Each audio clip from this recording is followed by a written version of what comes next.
So there's something actually really powerful about destabilizing and dissecting performativity.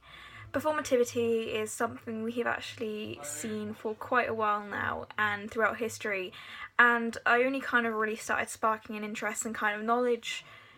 maybe into sort of this stuff when I was reading Jane Eyre recently for my essay.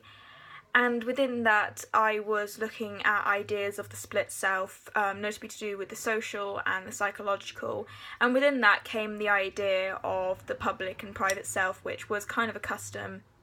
in sort of Victorian society and even generations before that, where costume and sort of dress were used as a device to which someone could kind of perform their own public identity and appearance, even though that might be different to their actual private appearance. And I was really interested in that idea, and the more I thought about it and the more I think about it even now, and I've come to sort of realise is how even now we have our own version of performativity, and that is through, rather than clothing, which it still sort of is available, it's more so through the technology that we have nowadays.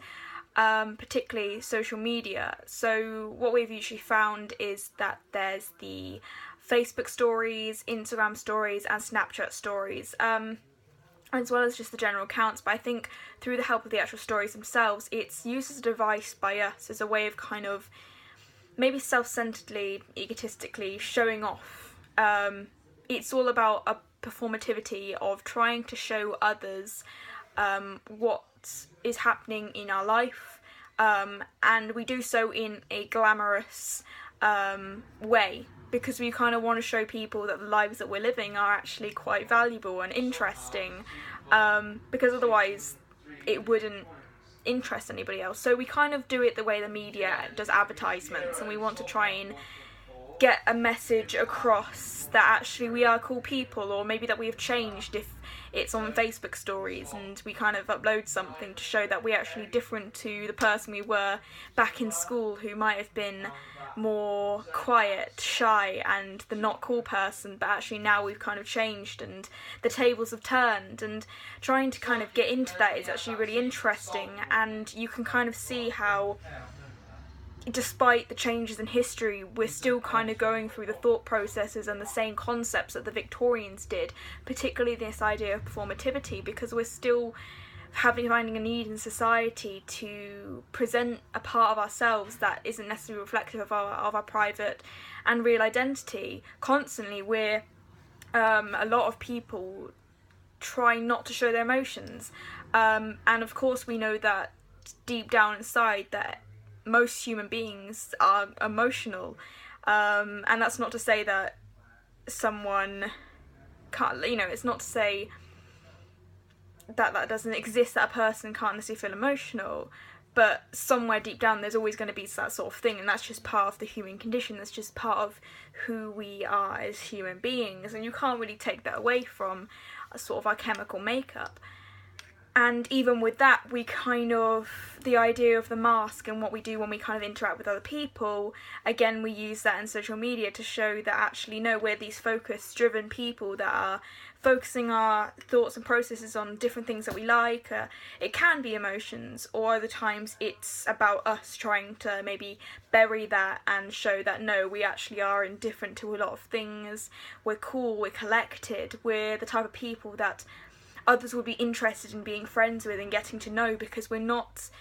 say, the stereotypical feminine, which is a terrible way of looking at it, but the stereotyped feminine version of like sort of the self that is erratic and emotional and cannot control their own mental and social abilities. So we're trying to kind of, in a way, that performativity is taking on a masculine role maybe, but going away from gender stereotypes that have been shaped throughout history, there is this fundamental air of performativity that we can never get away from. It's in the media, it's in the social aspects of our lives, whether we're talking to the person next to us or whether we're doing it through social platforms. We are still echoing the behaviours of the Victorians and past generations, and that hasn't changed. one bit, and it makes you really question how much that will change in the next 100 years or so, whether that will have stopped completely, which I don't think it really will, or whether that will have manipulated and evolved only slowly, just as we are evolving in terms of our learning and understanding, because as we know, a lot of things that come from the Victorian era are still the thought processes that come today. With certain generations of people, particularly when you kind of look at the idea of eugenics and science and how that's impacted the last 100 years for us and even today and people's beliefs within it. So yeah, that's just a quick thing, quick note, quick meditation. That's just on my mind. I need to kind of get it off. So let me know your thoughts in the comments below, and I'd love to get chatting with you about it.